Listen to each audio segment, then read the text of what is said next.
আজকে আমার আলোচনার বিষয় মাত্র 2টি পজিশন দ্রুত বীর্যপাত ঠেকাতে পারে।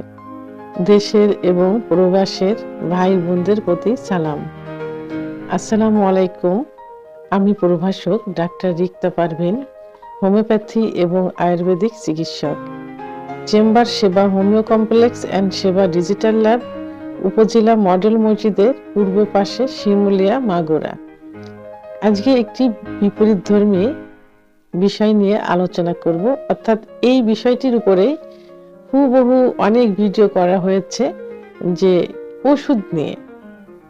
তো আসলে অনেকে ওষুধ খেতে চায় না, ওষুধ ছাড়াই কিভাবে সমস্যার সমাধান করা যায়।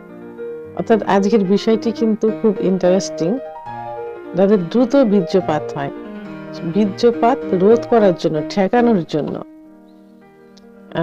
ওষুধ ছাড়া মাত্র 2টা পজিশন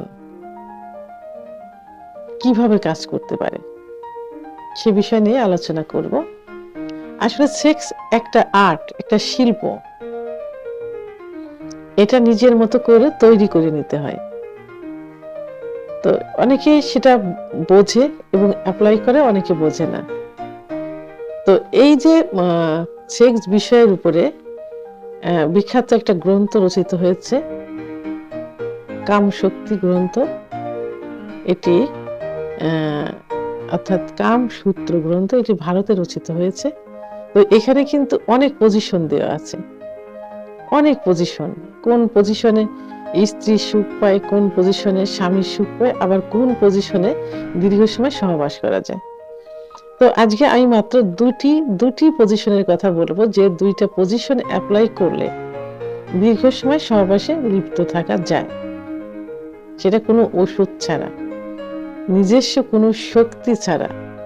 কারণ সহবাস একটা শক্তির বিষয়, পর্যাপ্ত এনার্জি কিন্তু লস হয়।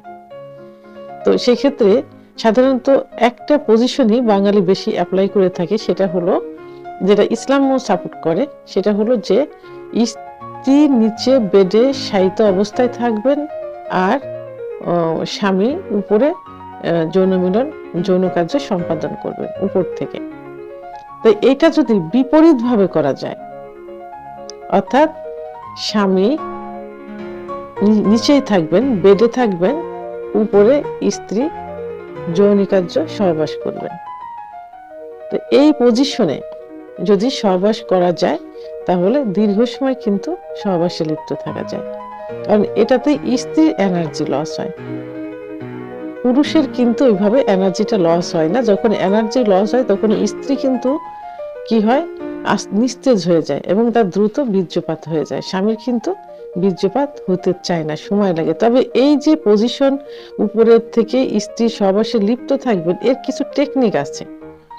অর্থাৎ যখন সহবাসে লিপ্ত থাকবেন স্বামী নিচে, পরে স্ত্রী, তখন স্ত্রী একটু ঝুঁকে থাকবেন স্বামীর দিকে, একটু ঝুঁকা অবস্থায় থাকতে হবে। এখানে তার মুখ, স্ত্রীর মুখ স্বামীর মুখের সামনাসামনি থাকবে, একদম ঝুঁকে। আর স্বামীর কি থাকবে, স্বামীর মাথার নিচে 2টা বালিশ থাকলে সব থেকে ভালো হয়, যাতে মাথাটা একটু উঁচু অবস্থায় থাকে। আর স্ত্রী সামনের দিকে ঝুঁকে, তার মুখটা একদম তার হাজবেন্ডের মুখ বরাবর সোজাসুজি থাকবে। আর একটা হলো যে স্ত্রীর যে ব্রেস্ট, মানে স্তন, স্বামীর একদম ঝুঁকা অবস্থায় থাকতে হবে, মুখ বরাবর থাকতে হবে। এই পজিশনে যদি সহবাস করা যায় তাহলে দীর্ঘ সময় সহবাসে লিপ্ত থাকা যায়। তাহলে এটা গেল একটা পজিশন। আর একটা পজিশন, এই পজিশন সাধারণত এল সিস্টেম, অর্থাৎ স্ত্রী সামনে এল সিস্টেমে শুয়ে থাকবেন, সামনে এল সিস্টেমে, অর্থাৎ এল সিস্টেম বাঁকা হয়ে, স্ত্রীর মুখ থাকবে সামনের দিকে, সোজা শুয়ে পা দুটা বাঁকা করে দিল, এল সিস্টেম। পিছনে ঠিক একই সিস্টেমে পিছনে স্বামী থাকবে, তার মুখটাও কিন্তু সামনের দিকে থাকবে, অর্থাৎ স্ত্রীর পিছনে সামনের দিকে। স্বামীও এল সিস্টেম হয়ে একই সিস্টেমে শুবে। তাহলে দুজনের মুখই সামনের দিকে, দুজনের মুখই পা সামনের দিকে থাকলো।